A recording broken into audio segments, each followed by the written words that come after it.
Selamat pagi Bapak Ibu Saudara-saudari yang dikasihi Kristus. Mari kita mengawali hari baru dengan mendengarkan firman Tuhan yang diambil dari Injil Matius pasal 18 ayat 1 sampai 5. Dilanjut ayat 10 dan dilanjut ayat 12 sampai dengan 14. Tuhan bersamamu. Inilah Injil suci menurut Matius.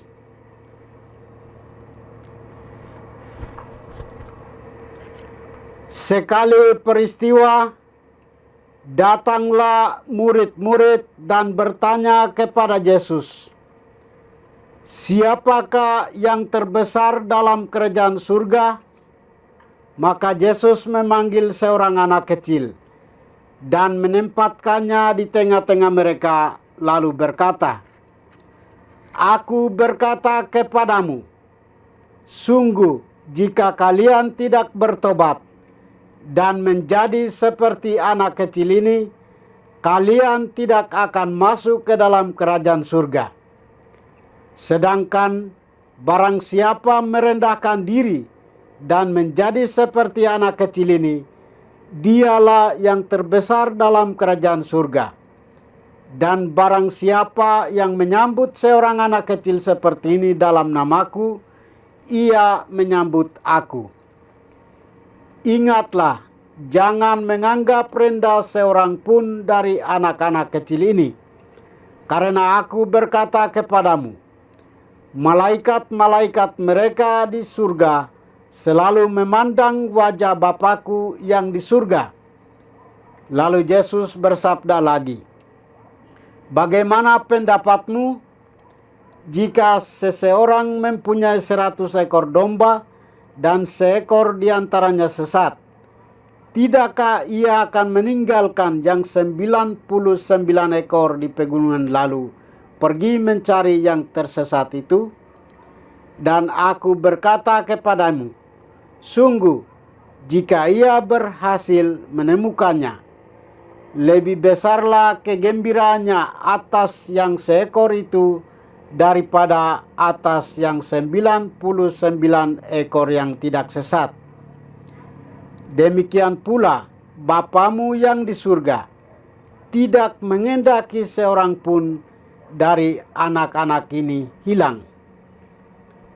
Demikianlah sabda Tuhan. Bapak, Ibu, Saudara-saudari yang dikasihi Kristus, tema kita hari ini adalah arah perubahan.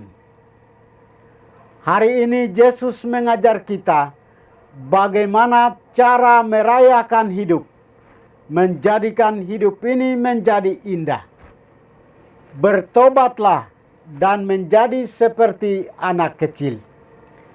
Mendengar kata bertobat, kita tidak perlu lalu berpikir tentang dosa. Bertobat dapat berarti mengubah diri, cara berpikir, cara hidup, atau cara pandang. Arah perubahan itu kemana?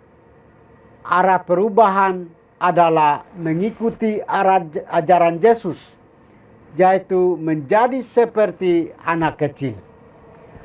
Hanya anak kecil yang menjalani hidup tidak sambil menarik-narik masa lampaunya. Artinya, pribadi yang mampu mengampuni diri sendiri dan orang lain. Hanya anak kecil yang tetap ceria bermain bersama siapa saja.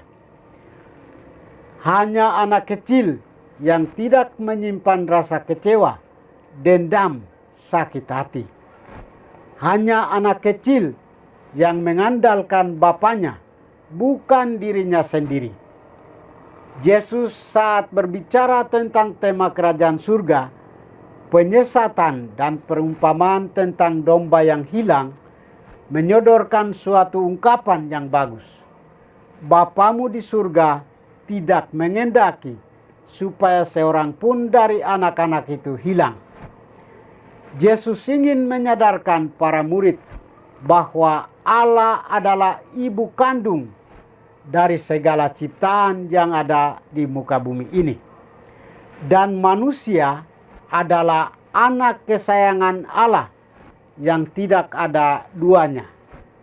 Maka Allah sungguh menginginkan agar setiap anak manusia berkenan menikmati keselamatan dalam hidupnya.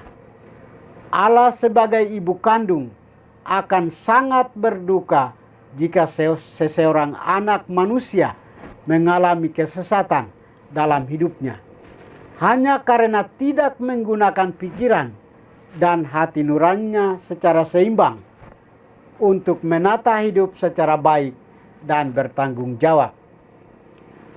Saudara-saudari terkasih, kepolosan menerima kehendak Tuhan dituntut dari diri kita sebagai orang beriman. Yehezkiel menggambarkan lewat kisah memakan kitab yang diberikan Tuhan. Tentu memakan kitab ini bukanlah arti harafiah, melainkan kiasan bahwa seseorang yang menerima sabda Tuhan akan memperoleh tuntunan hidup yang menyenangkan. Yesus menggunakan kepolosan anak-anak untuk menggambarkan bagaimana seseorang sebaiknya beriman.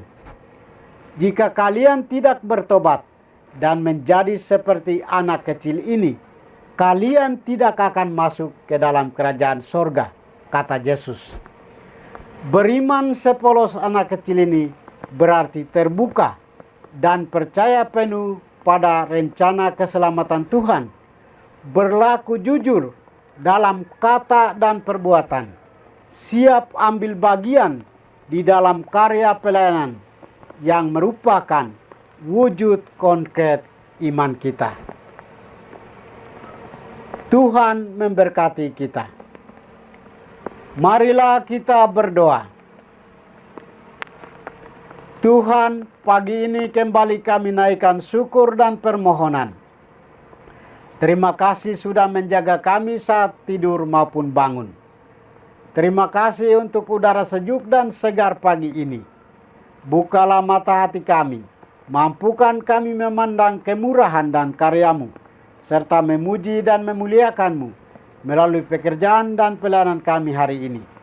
Bimbinglah kami selalu untuk menyadari kesalahan kami dan bertobat, sehingga kami sungguh rendah hati, mau membuka hati dan siap menerima rahmat-Mu yang tinggal dalam hati kami.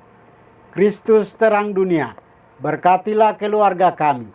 Jadikanlah kami alat kasih-Mu, dan pantaskanlah kami menjadi hamba-Mu yang setia. Demi Kristus Tuhan dan pengantara kami. Tuhan bersamamu. Semoga kita sekalian, orang-orang yang kita kasih dan doakan, seluruh aktivitas kita hari ini dilindungi, dibimbing, dan diberkati oleh berkat Allah yang Maha Kuasa. Dalam nama Bapa dan Putra dan Roh Kudus. Amin.